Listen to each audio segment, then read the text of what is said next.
Bonjour à tous, encore une course surprise. Alors, une personne d'entre vous m'a dit il faut nous donner des explications sur ce qui s'est passé ce jeudi en ligne droite, avec un entraîneur qui nous dit que son numéro 1 est une bonne base et ce numéro 1 est dernier du quintet. Un cheval de bon terrain arrive troisième en terrain lourd et Moncane a laissé ses chances au départ. Il sort très mal, son jockey est déséquilibré et au bout de 5 mètres, l'affaire était connue, il ne serait pas à l'arrivée.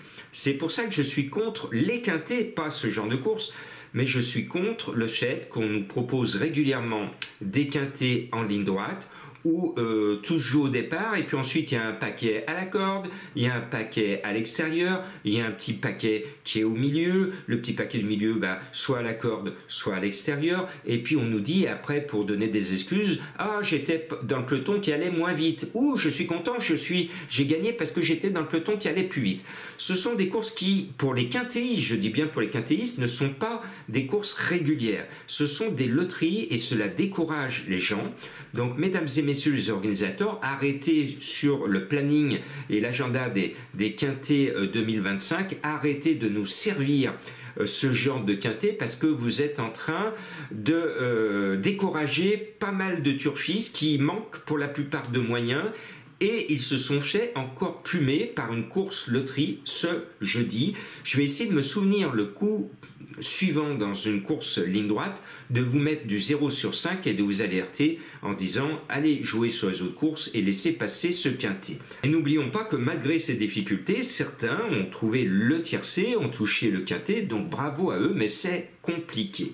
Maintenant, on va ce vendredi peut-être comme tous les bons vendredis de Black Friday vers des surprises. Je vais essayer de faire quelque chose de bien. Pour aller chercher de la cote, j'ai été obligé de sortir un favori Hibiscus Man. Alors ne me dites pas Jean-Marc, vous avez oublié Hibiscus Man comme l'ont dit mes amis guadeloupéens quand j'étais chez eux au mois de septembre. Non, c'est volontaire parce que j'ai trouvé des chevaux à cote et pour les faire rentrer dans ma sélection, je suis obligé par voie de conséquence de sortir un favori. Je prends un risque, je l'assume. Pour moi, le 5 Icare de Fitz qui cartonne et qui nous rappelle par ses couleurs un certain Ourasi, eh bien Icare de Fitz, il aime gagner, vous aussi, moi aussi, je le mets en tête, je ne me pose pas de questions. Et puis il y a un autre bon cheval, le 9 Isofu du Chêne. Lui, ce n'est pas un gland, il est bon, il aime gagner lui aussi. Le seul petit bémol, c'est qu'il rend 25 mètres à mon favori et je pense qu'il va disputer la deuxième place. Il a les moyens, malgré tout, de l'emporter car c'est un tout bon trotteur. Et puis il y en a un qui est régulier tout plein, il aime finir troisième donc je le mets troisième. C'est le 4 In Envry, un cheval que j'aime bien et qui défend régulièrement l'argent de ses fans. Ce n'est pas le cas de tous les chevaux. Et puis c'est le plus riche au poteau des 25 mètres, le 14 Edic Gemma. C'est l'un des vieux puisqu'il y a beaucoup de 6 ans que j'ai mis dans ma sélection et qui part devant. Ce 14 a la qualité, il a l'expérience des quintets, l'entourage est confiant, l'engagement est bon, donc il coche toutes les cases. Il va disputer normalement l'arrivée du quintet. Bon, maintenant, je vais vous dénicher de la cote. Je vous trouve le 3 Lucky Guy Bocco, quel joli nom. On ne voit pas beaucoup Beauchesne, le driver, dans les quintets. Le cheval est un véritable métronome. Écoutez, mesdames et messieurs, moi je vous le mets parce que j'aime ces chevaux qui défendent l'argent de leurs fans. C'est un cheval qui est toujours dans les 5 premiers. Il s'agit ce vendredi soir d'un quintet.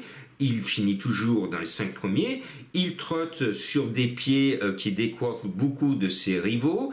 Ce 3, je le sens bien, c'est un Suédois et les Suédois ont toujours de naissance un moteur et ils ont toujours de naissance une vitesse de base légèrement supérieure à nos petits bébés français quand ils sortent du berceau. Bien, ce 3 me plaît au plus haut point, c'est ma petite trouvaille, mon petit tocard. Et puis, vous le savez, dans la mesure du possible, je m'abonne à Franck Nivard, il est au sulky du 8 indien de Fontaine. Cet indien va certainement scalper bon nombre de ses adversaires du soir. Le cheval trouve l'engagement de sa vie, à notre Francky de faire en sorte de l'amener à l'arrivée. Allez Francky, c'est bon, l'engagement est bon, tous les feux sont au vert. Après, c'est loin d'être un coup sûr, mais tous les ingrédients sont réunis pour qu'il fasse une très belle performance. Et puis, dans les petits numéros, mon autre trouvaille, c'est le de Irina Datou.